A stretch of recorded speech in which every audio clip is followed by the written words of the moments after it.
तो आप सब यहाँ पर अपना कीमती समय दे रहे हैं, यहाँ बैठे हैं, मुझे मेरी बात कहने का अवसर दे रहे हैं। इसके लिए आप सबका शुक्रिया, आपका हृदय से आभार व्यक्त कर रहे हैं।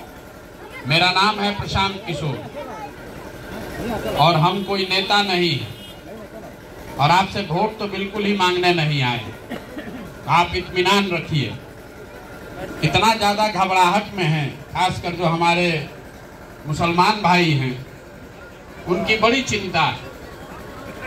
उनकी चिंता अपने को लेकर नहीं है, उनकी चिंता है भैया प्रशांत किशोर तो ठीक हैं, कहीं इनके चक्कर में बीजेपी तो नहीं जीत जाएगी। ये दुर्दशा है मुसलमानों की नहीं, बिहार में हर व्यक्ति की। यहाँ जितने लोग रहते हैं सबको अपनी समस्या का पूरा ज्ञान है। हम आज एक दिन आए हैं आपके गांव में, आपके पंचायत में। 8-9 महीने से हम पैदल चल रहे हैं। सुबह से शाम तक हम लोग पैदल चलते हैं, गांव में ही रुकते हैं। लोग अपनी समस्याओं के बारे में बताते हैं। कोई नाली गली की बात कर रहा है, कोई शिक्षा की बात कर रहा है, कोई अस्पताल नहीं है, रोजगार नहीं है, हर काम में यहाँ भ्रष्टाचार है। इस किसको नहीं पता? सबको तो ये पता है पहले से। हम अगर आज आए हैं तो हमको पता चलेगा कि आपके गांव में क्या दिक्कत है। आप तो इसी गांव में रहते हैं, आपको ये नहीं पता है कि यहाँ पर क्या दिक्कत है।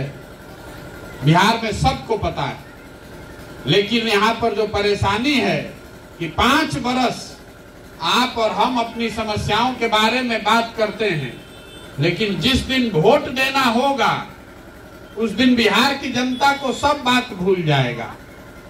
अभी आप मेरा इस्तकबाल कर रहे हैं, आप मेरा स्वागत कर रहे हैं, आह्वान कर रहे हैं कि इनके साथ चलिए। लोग अपने अपने गांव में बड़ी इज्जत भी कर रहे हैं, बहुत स्वागत कर रहे हैं, लेकिन हम 10 साल इस काम को किए, हमको मालूम है इसका वोट पर कोई असर नहीं पड़ता है। वोट के दिन बिहार के जनता को 4 बात याद है। पहला बात, हमारी जाति क्या है, कौन हमारे जात का खड़ा है उसी को वोट देंगे। जो जात से बच गया वो हिंदू मुसलमान के नाम पर सब हिंदू एक हो जाओ। पाकिस्तान को सबक सिखाना है, मुसलमान नहीं जीतना चाहिए। तो मुसलमान बेचारा भी एक साथ सब डर के एक साथ हो गया। तो उस समय कोई नहीं देखेगा कि रोड है कि नहीं, नाली है कि नहीं, कि अभी आप बता रहे थे शिक्षा की बात, कोई चिंता इसकी नहीं करता। हर आदमी 2019 में आपने देखा, लोकसभा चुनाव में आपने तय किया था कि इस बार भाजपा को वोट नहीं देंगे। भाजपा का एमपी तो मुंह नहीं दिखाया है 5 बरस, लेकिन चुनाव हुआ, पुलवामा हो गया, हिंदू मुसलमान हो गया, सब आदमी कह रहा है अरे भैया नाली गली में पड़े हैं, ऊपर देखिए, ऊपर मोदी के नाम पर सब जाके वोट दे दिया। फिर बैठ के गाना गा रहे हैं। जो दोनों से बच जा रहा है। तो बिहार में एक जमात है जिसको लालू जी के राज का बहुत खौफ है। वो ये कहता है कि भैया जिए चाहे मरे, लालू जी का राज नहीं आना चाहिए। वो अपराध वाला जो जंगल राज था, आप नहीं जानते हैं, उसमें बहुत खतरा था। 4 बजे ही लोग अपना खेत गांव छोड़कर भागते थे। तो उसने तय किया है कि हम वोट इस बार नहीं देंगे विधायक को भाजपा के, लेकिन जैसे ही उसको लगता है कि लालटेन जीत रहा है तो जाके डर के मारे दे देता है भाजपा को। और चौथा, हमारे मुसलमान भाई लोग हैं।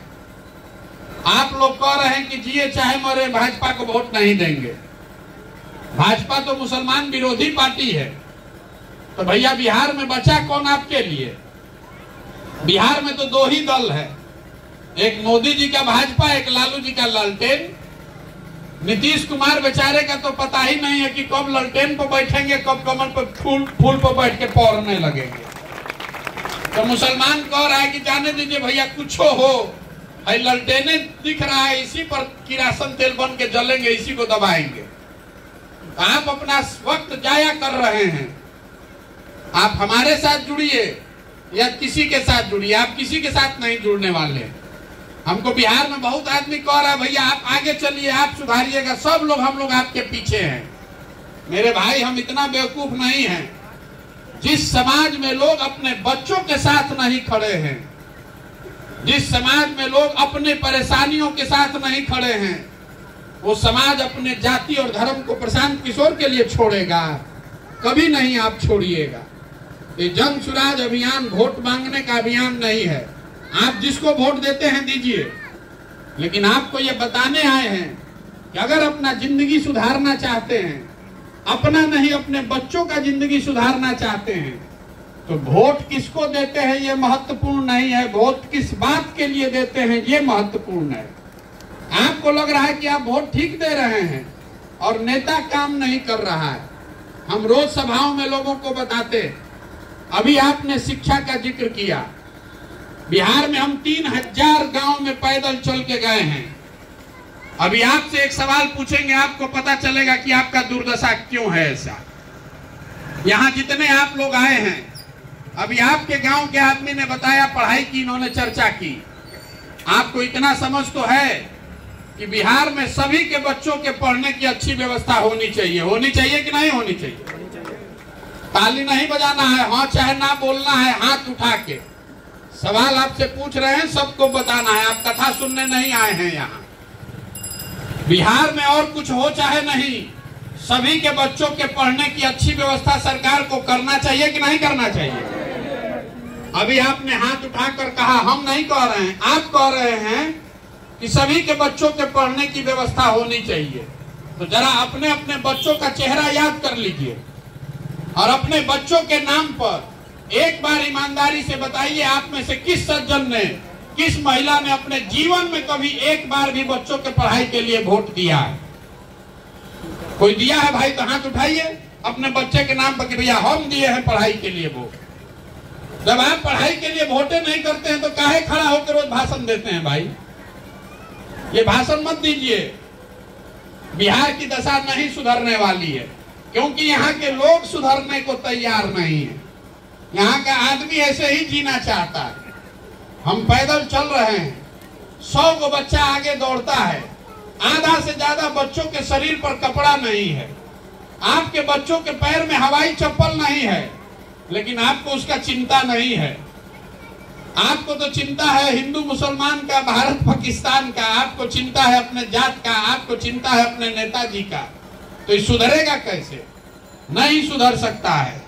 जब तक आप नहीं सुधरिएगा तब तक कोई बिहार को सुधार नहीं सकता है। जो लोग कह रहे हैं कि प्रशांत किशोर आए हैं, बहुत होशियार आदमी है, सुधार सकते हैं, हम आपको बता रहे हैं, जो मंच पर आता है वो यही कहता है कि हमको वोट दीजिए, हम ठीक कर देंगे। मैं आपको बता रहा हूं, एक प्रशांत किशोर को छोड़िए, अगर 10 प्रशांत किशोर आएंगे तब भी बिहार नहीं सुधर सकता है।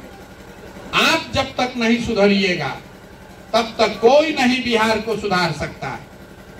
जिस गांव में हम जाते हैं, कहता है मुखिया जी बहुत चोर है।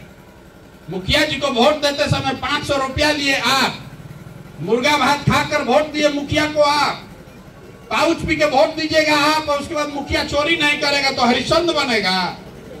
ये बात नहीं समझ में आ रहा है आपको? आप अपना ईमान बेच रहे हैं 500 रुपया में, तो आप चोरों का सरदार मुखिया जो है वो 20,000 रुपया में बेच रहा है। जब तक आप ईमानदार नहीं बनिएगा तब तक ईमानदार नेता नहीं मिलने वाला है। यहाँ पर जिस गांव से हम अभी गुजर रहे हैं, आप कह रहे हैं कि यहाँ पढ़ने का व्यवस्था नहीं है। तो मेरे भाई, शिक्षा मंत्री कौन है? आपके आरजेडी के चंद्रशेखर यादव। आप कह रहे हैं कि यहाँ अस्पताल नहीं है, तो स्वास्थ्य मंत्री कौन है? आप ही के पार्टी के तेजस्वी यादव।